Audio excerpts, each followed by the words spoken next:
Anyago ne Nyasaye maduong' erokamano moyiena mondo ayudre duond Lolwe television ka. Nyasaye maduong' mondo otimie gik mabeyo kogwedho jo TV ni. Walemo Nyasaye maduong' man gi teko e remb Yesu Kristo ma Ja-Nazareth. An ka e lweti kaka jatichni, an giri mar tich babana, ka ok itiyo onge gima dati. Aketo TV ni e lweti, aketo wuon TV e lweti, aketo jotelo ma e lweti, aketo jotich duto e lweti, aketo pastors mayalo e lweti. Nyasaye compound ni bende wakwayo remo mane ochwer e msalaba Kalvari.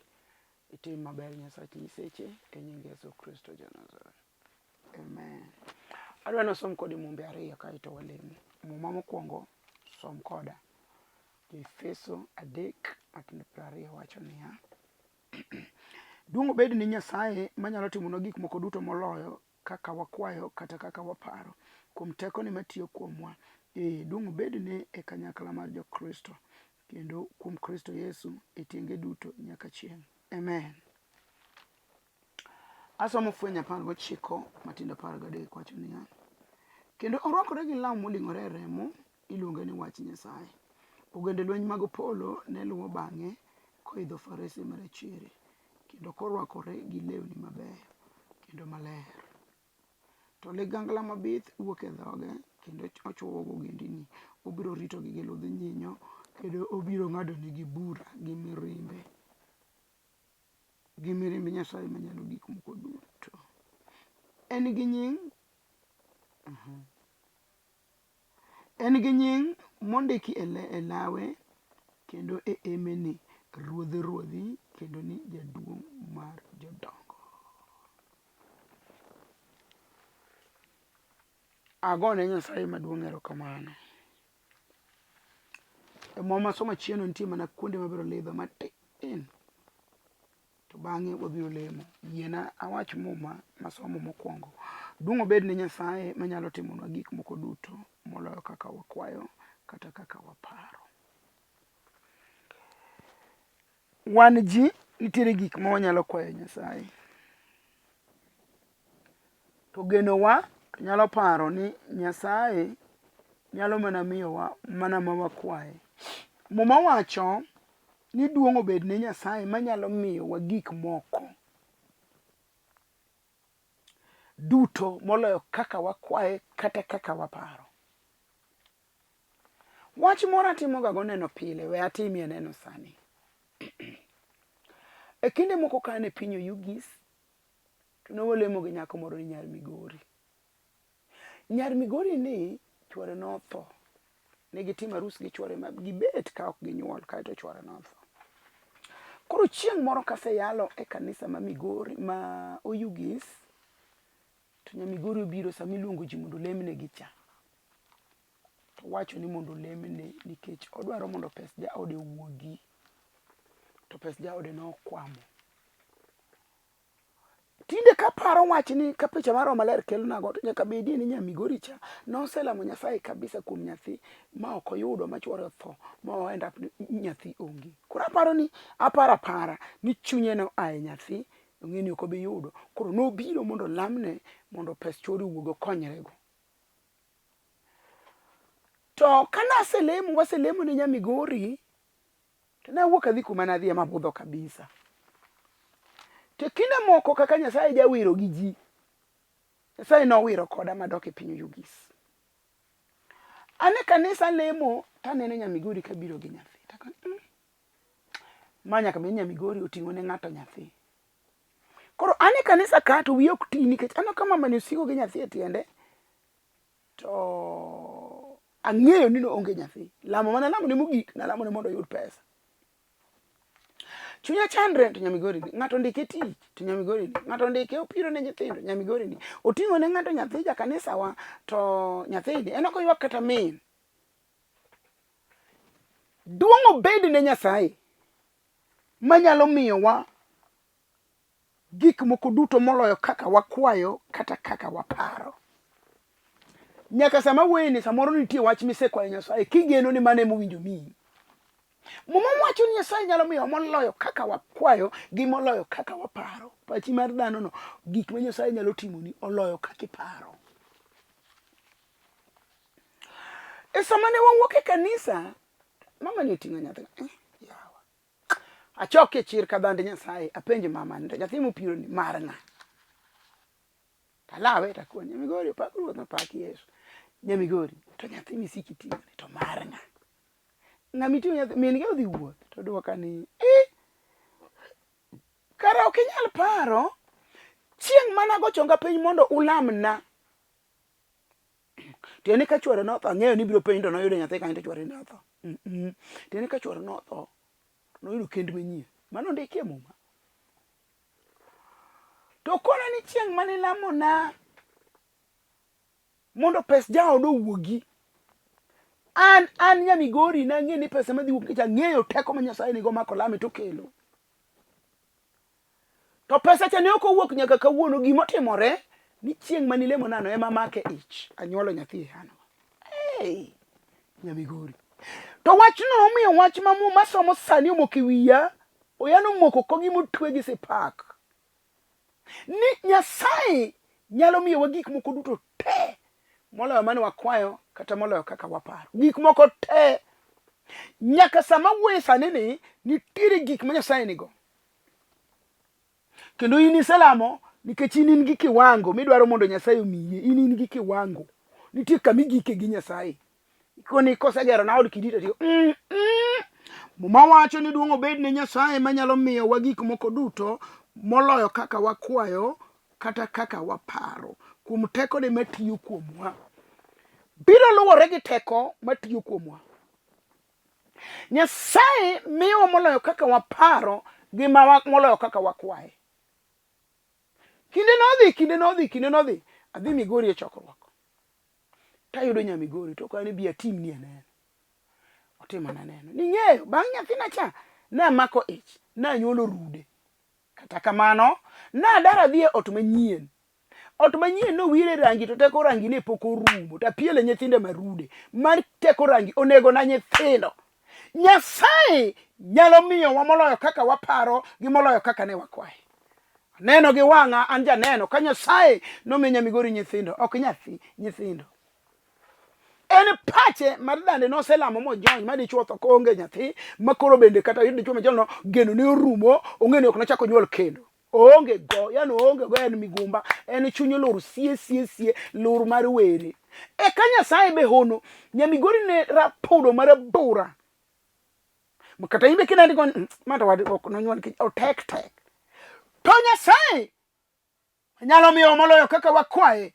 kata moloyo kaka waparo nomiyo Nyamigori nyithindo nyuolo nyathi oting'o chako nyuolo rude rangi monego odonje ot mar rangi ok pok otwoye moiko rude en gi nyithindo why Nyasaye duong' odog ne Nyasaye ondiki duong' obed ni Nyasaye manyalo timonwa gik moko duto moloyo kaka wakwaye kata kaka waparo kuom tekone matiyo kuomwa duong' biro dok ne Nyasaye sama yalo ni nitiere duong' madok ne Jehova kendo winji duong' mimiyo Nyasaye ok oromo gi miyo ng'ama chielo nitiere duong' mar Nyasaye kende ng'at achiel duong' niduoko ne Nyasaye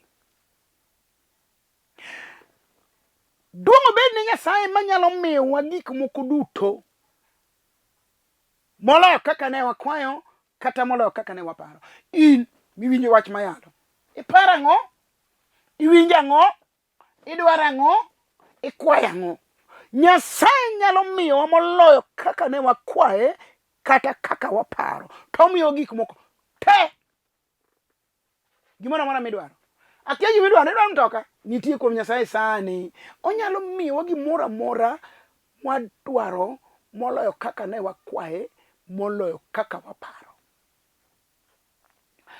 an be an ka mondo duong' odog ne Nyasaye mar Israel gana gi gana duong' gi pak mondo dog ne sani nikech onyalo miyowa moloyo kaka ne wakwaye kata kaka ne paro let me go back to the Bible muma wacho niya duong' obed ne Nyasaye yani nitiere duong' makoro wadwa miyo Nyasaye sani ka wabiro lemo kodi wabiro miyo Nyasachwa duong' nikech oromo gamiya duong' ai jal manochiera dier jomotho oromo gamiya duong' jal manochango iya ka jachieno oto iya makora chwich oromo gamiya duong' jal momiyo anyuolo nyithindo oromo gamiya duong' jal monego na juoga kobiro nega oromo gamiya duong'.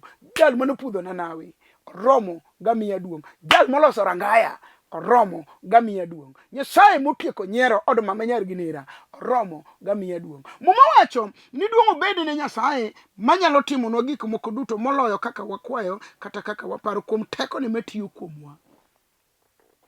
Nitiere kama koro winjo duok ne Nyasaye duong'. Duong' gi pak gi loch gi teko gi nyalo dog ne polo malo. Ndiko wacho nonyalo miyo moloyo kaka ne waparo. Omiyo wate gik moko duto te onyalo timonwa gik moko duto te. Duong' obed ni Nyasaye manyalo timonwa gik moko duto. Yani otimo te. Akia ni marino mane obiro tamo Nyasaye timo. Onge gimoro amora manyalo chung e nyim Nyasaye mar nyiseche matame ma ok otimo. Never. Akuna. Ndiko wacho ni duong' obed ni Nyasaye manyalo timonwa gik moko duto te moloyo kaka ne wakwaye kendo moloyo kaka ne waparo. E dwe mokalo aparo ni en dwe mar 10, nyako moro nobiro e kanisa. Gwaga simu moyudo modonjo.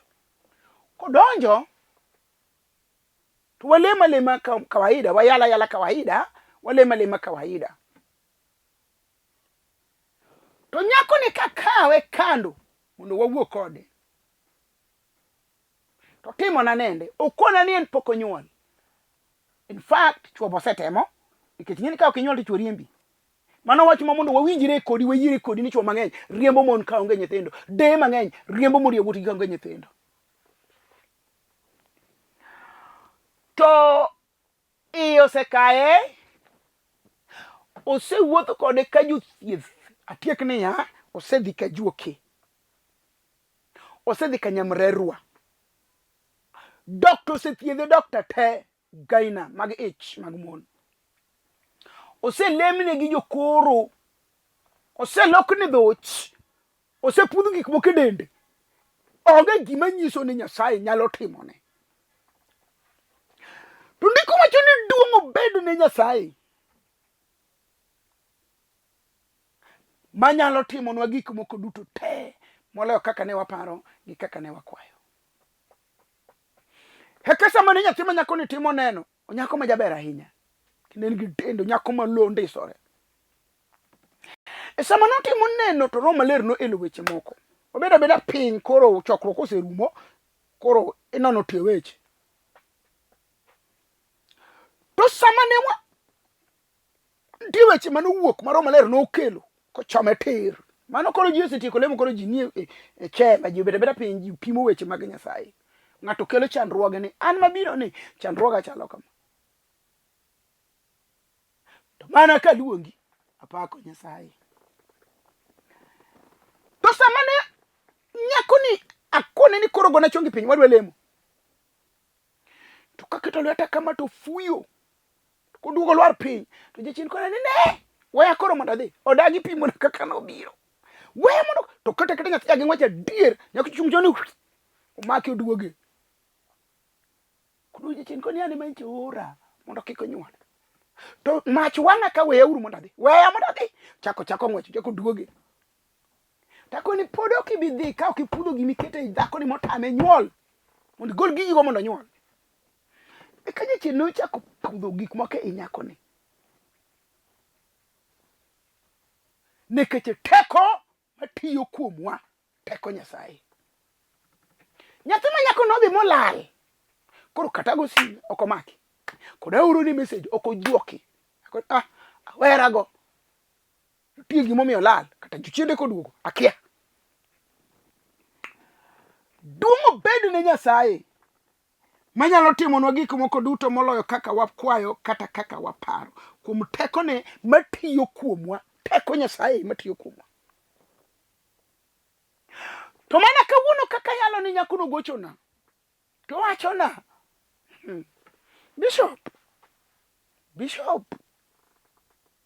Apako Nyasaye maduong'. Nitiere teko matiyo kuomwa kokalo kuom nyinge Nyasaye. Duong' odog ne Nyasaye manyalo timonwa gik moko duto te moloyo kaka ne wakwayo kata kaka ne waparo. Onyalo timo miwinj ka wiyi biro maliet mikone dier an ema Nyasaye otimona an. Onyalo timo makiwuotho diwo makendi binyier. Onyalo timo mapiny buoge mapiny wach ne miriambo chakore nade. Nikech onyalo timo gik moko duto te.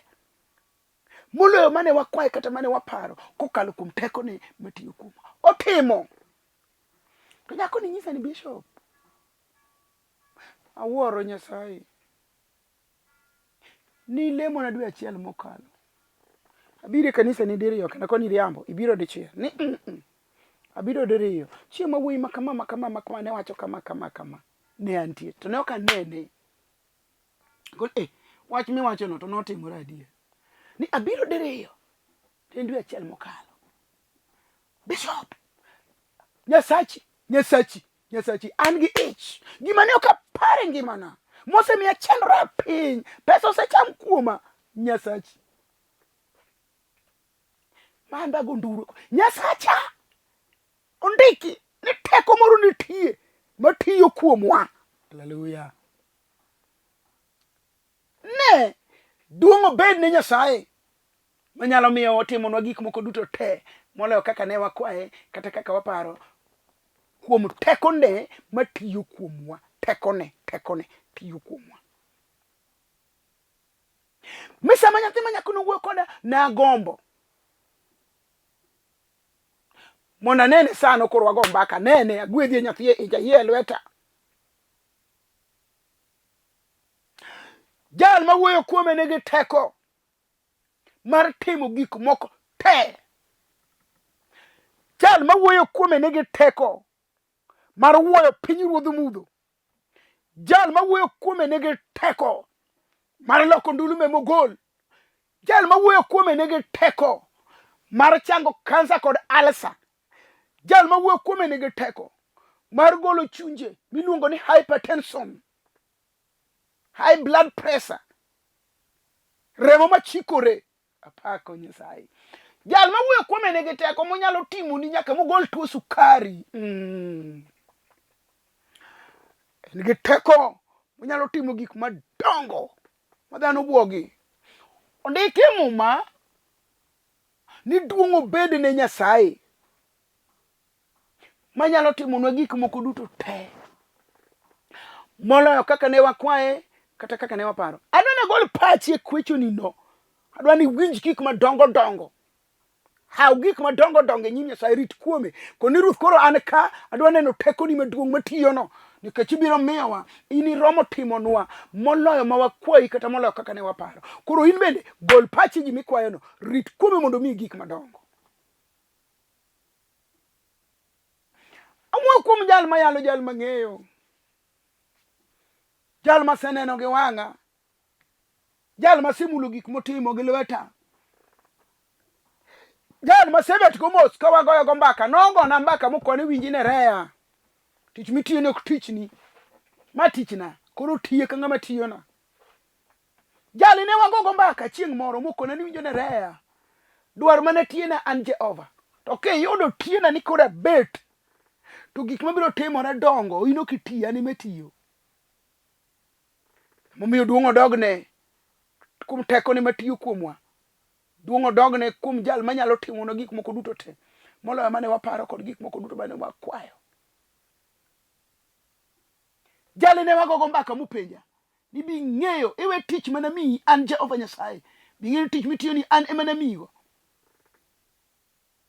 En adier. An onge ng'ama ondika. Nyasaye mondika. To Nyasaye nomiya misigo mar duogo geno kuom ji. Gik maricho ma ok gipar. Joma ywak go ma Ruoth kete lweta mondo Ruoth oduog geno kuomgi. Nikech Yesu kane msalaba to duogo geno. Majawaro wacho niya. Notieko te e msalaba Kalvari. Tiende noduogo geno. Ma Yesu wacho niya. Ni msalaba kanyo. Emo mae joloch kod joteko duto mane geno. Mosembo gi lela ratiro. Komiyo gi wich kut mondo ji onegi. Yesu noduogo geno. Kae e msalaba Kalvari. Gima biro nyisi ni Yesu noduogo geno. Ka Yesu chunye chot. Piny otho mudho. Mananga mare hekalu obarore. Maliti joma tho oyiech. Nyiso ni geno noduogo. Omiyo Nyasaye nyalo duogo geno ne dhako mageno rumo ne dichuo mageno rumo ne ot mageno rumo ne dala mageno rumo ne nyathi mageno rumo ne wuoyi mageno rumo ne nyako mageno rumo ne. Yesu Kristo nyalo duogo geno. Jal mong'eyo ni en konindo to en onindo gi spiritual husbands nikech geno rumo. Mane jal ma Yesu nyalo duogo ne geno. Duong odog ne Nyasaye manyalo timonwa gik moko duto, moloyo mane wakwayo kata moloyo mane waparo, kuom tekone maduong' matiyo kuomwa. Teko Nyasaye maduong' matiyo kuomwa. Teko Nyasaye. Winje e chunya ni nitie teko moro mabiro tiyo kuom ng'ato sani. Obiro pudho loch ma jachien oguro. Obiro wuoyo piny ruodh mudho te. Ne koda ne ji ochokore ji 70 obedo ni ka juoga magi solo nikech in. Teko Nyasaye biro miyi moloyo mikwayo kod miparo. Ne koda ne nitiere kuong' moro moluwi.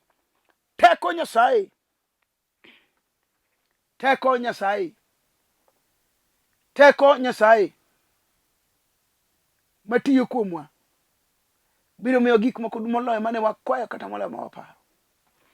Asom mumba mogik to walemo kodi. Mumba mogik wuok e Fweny 19 matindo 13 wacho niya, tabiro chikora e 16. Asomo 13 no kende tachikora 16 to wayalo wach mar omiya to walemo. Mocho niya, Fweny konya somo. Fweny 19 matindo 13 wacho niya, kendo orwakore gi law moling'ore e remo iluongo ni Wach Nyasaye.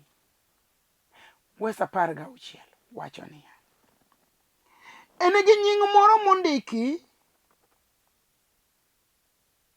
e lawe kendo e emeni, ruodh ruodhi, kendo ni jaduong' jodongo.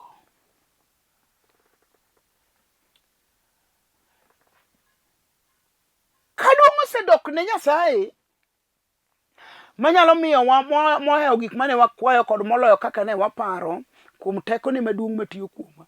To ndiko wacho e Fweny ni norwakore gi law manoling'ore e remo. Law remo. Law remo en ng'ama odonjo kuom nying Yesu Kristo orwako law remo. Nikech remb Yesu Kristo manochwere msalaba Kalvari ne nigi teko.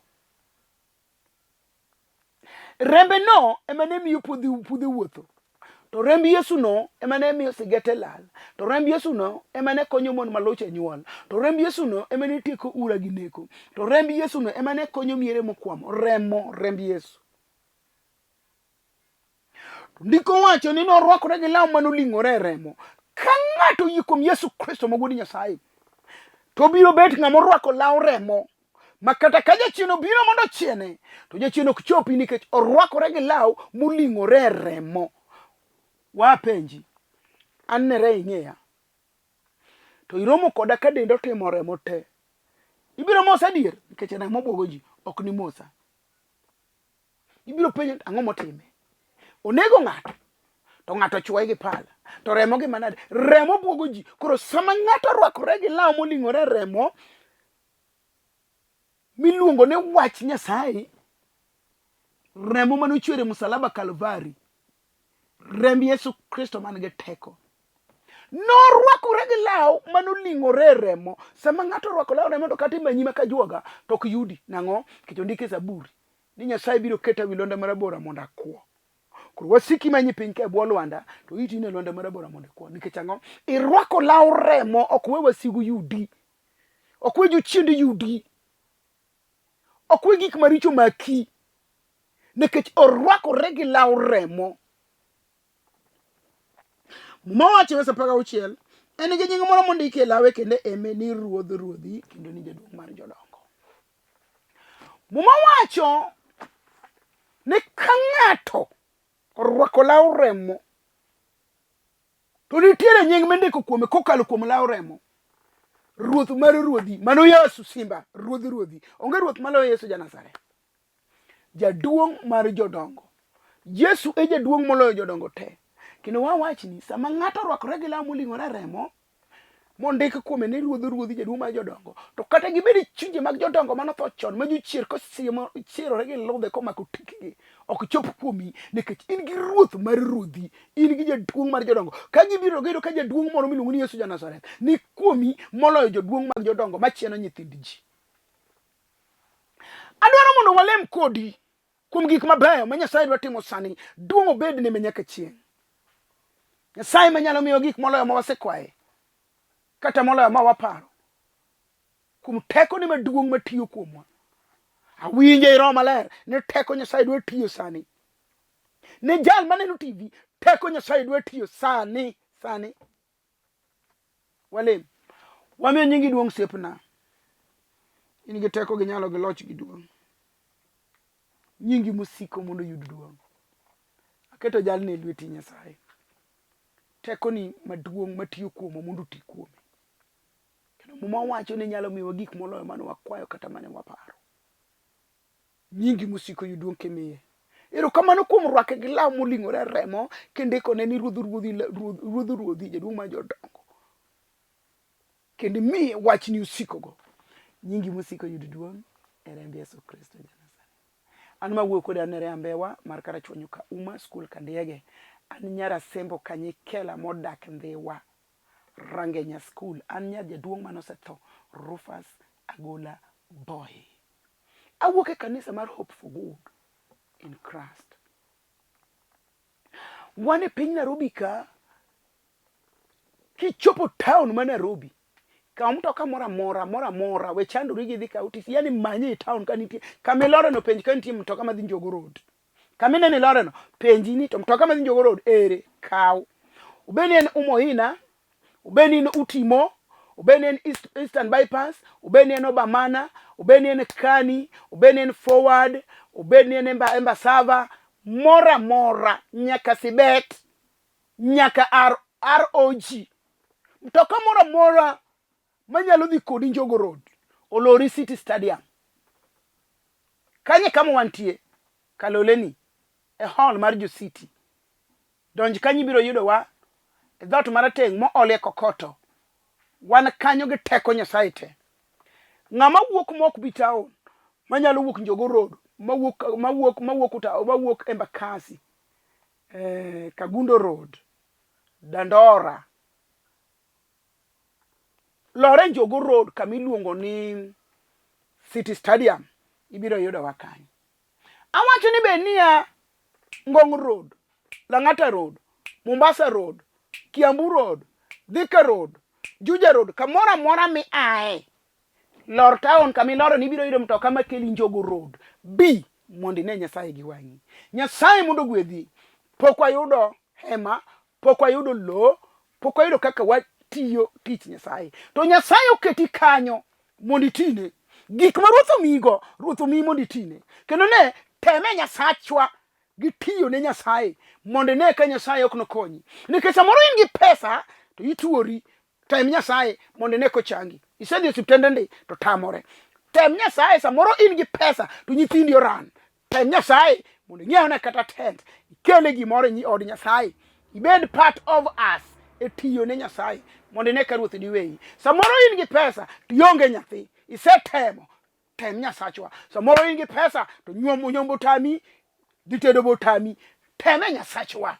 Samoro in gi pesa to lo kamedagi onge kwe onge, ichieni utino tulu dichung tulu, teme Nyasachwa gi tiyo ne Nyasaye kod pesa nino mondo ikeli e dwoko ka ok inine gik madongo ma Nyasaye timo. Nyasaye mondo gwedhi.